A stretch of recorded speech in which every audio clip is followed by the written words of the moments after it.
as I graduated college in 2015, my girlfriend at the time was able to get me the job that the company she was working for was massively hiring just because they were like, they were a newer-ish, like tech-ish company that was looking to just really onboard a lot of people very quickly. She already worked for them. She's like, hey, I can get you into this job. I'm like, okay, cool. And it was like a very decent job for just immediately finishing college. Like it would be a job that anyone would be happy with. And I was very good at that job, but at the same time, it was one of those jobs where I was overworked into oblivion because they knew I was good at the job. And so they're like, oh, hey, we're going to give you the work of 3 people and pay you the same amount. I'm like, great. I had there was a commission scale, but it wasn't really commensurate with the amount of effort that I was putting into it. Right. In any case, so I knew very early on in that position that I did not want to be stuck doing that job. And so I sort of hunkered down and went into a mode where I was waking up, I was filming videos. I worked a 12 to 9, so it was an annoying swing shift. So I woke up, like ate breakfast, recorded videos in the morning because I didn't use artificial lighting. I had a window in my room. And so I used the light coming in from the window to film in the morning just because the lighting looked good. So I'd film the videos. I'd leave for work. I'd work 12 to 9. I'd come home. I'd edit the videos and then I'd go to bed. And I essentially repeated that process for, I want to say, like almost 2 years where that's all I was doing. I was actually like not really very communicative with like my friends, like my friends like near home and such. I sort of like just went into a hole where this is like all I was doing because I knew I just wanted to build something better for myself. And at this point, I believe I was uploading 3 days a week. I think it was like Monday, Wednesday, Friday, maybe like an occasional extra video every now and then.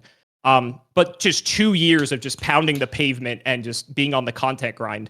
And at one point, the revenue from YouTube ended up eclipsing what I was making in that job. And I thought, well, if I quit this job, then I can go full-time with YouTube because I was only really doing it part-time technically. And then I can just really put the pedal to the metal then. The biggest barrier at that point was convincing my parents. And my parents are very open people, and I'm very grateful that I was in a very supportive family because they understand what I do, but they don't understand the extent of it, if that makes sense. Yeah. And so I remember like I sort of like gave them a little presentation of like, okay, here's what I want to do. And here's why I want to like convince you to let me do this, because I wasn't really expecting them to say no because I was still living with them at the time. But I also just sort of wanted to preemptively have any answers to any questions that they had. And I know it's content creation still for a lot of people, the older generations, is sort of unknown and they don't really like fully comprehend everything. It's not a doctor or lawyer. Your parents always want you to be one of those professions that they know makes a lot of money or something in STEM. Precisely. You need to have a presentation ready for when your dad goes, why are you quitting your job? Right. And so I gave them the whole rundown. They were very supportive. Like I said, I wasn't expecting them to say no. They were like, yeah, we get it. Like, we want you to be happy with what you're doing, so go for it. So again, I'm very grateful I'm in that position because maybe a lot of other people in a similar position wouldn't have as supportive of a support system.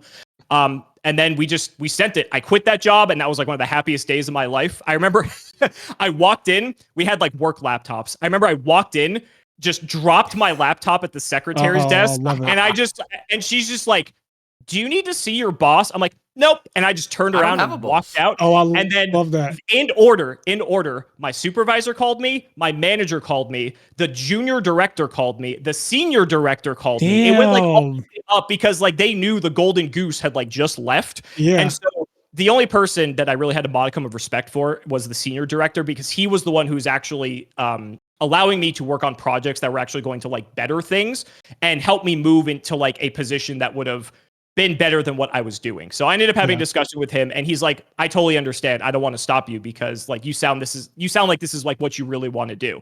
And I was like not expecting him to say that. I thought he was going to try to like convince me to come back.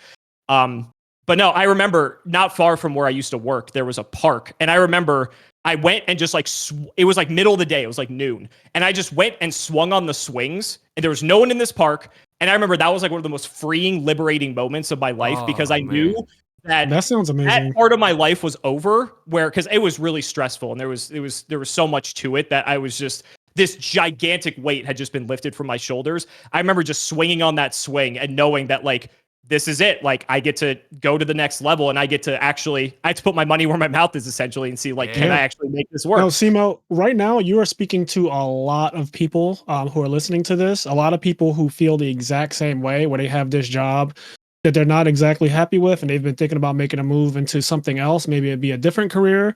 Maybe it'd be something entrepreneurial like this. But there are a lot of people out there who have that exact same feeling of you just feeling like you're not taken care of at work. You're a little bit mistreated, maybe overworked, maybe not compensated well enough. I've been there in several different instances, and I've had to stand up for myself and complain because corporate America can play a very nasty game with people's lives. And at the end of the day, the older you get, you realize that time is very valuable. Okay. Yes. And they will replace you no matter what. So do not feel bad if you need to make a move that is best for yourself. I think that's like the moral of the story there is when you feel like, your passion is elsewhere or your happiness is elsewhere, you sometimes just have to make that move. And that is something that I am working towards myself. Like, I would love to not have to be an accountant anymore. Like, right now I'm still a full-time accountant. And yes, that job does pay a decent amount of money and everything like that. I've been doing it for about 12 years now. But there are times where I'm just like, I don't want to do this anymore. Right. Mm-hmm. Like, every once in a while I get a inkling of I could just quit right now and go full on, like, do something else.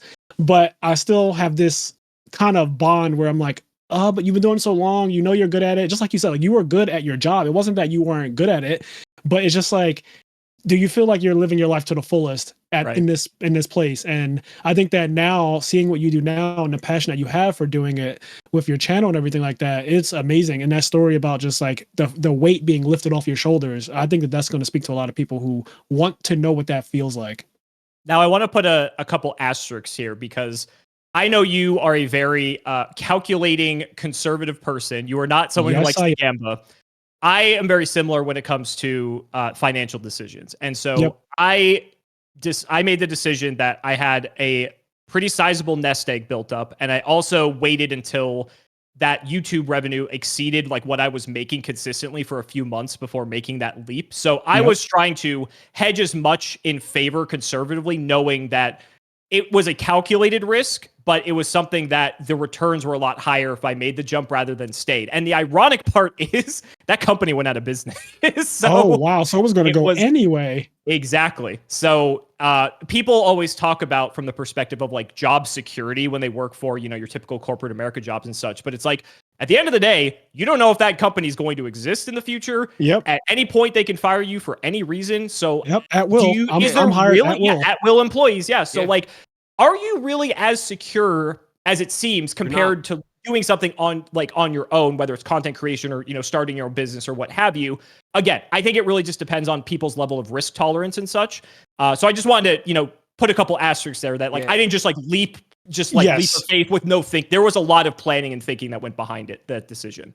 Yeah, it's funny. And we do. Oh, go ahead, Kenny. Go ahead. I was just going to say, it's funny because I don't know how this keeps happening, but me and Frazier keep talking about fuck jobs. Like, somehow this keeps happening. We've been having the last month of the podcast. For some reason, 3 of the last 6 episodes that we've recorded have been talking about this exact topic that you just because it's not fuck working. It's just like the idea that people kind of force on you, like you said, the job security thing, right? It's just not real because it could go out of business. They can fire you whenever you want. Like, something you get tricked into thinking, even before you're old enough to work, I think, is this whole idea that you have to give a 2 weeks notice. You have to give a 2 weeks notice with whoever it is because you don't want to burn a bridge or whatever.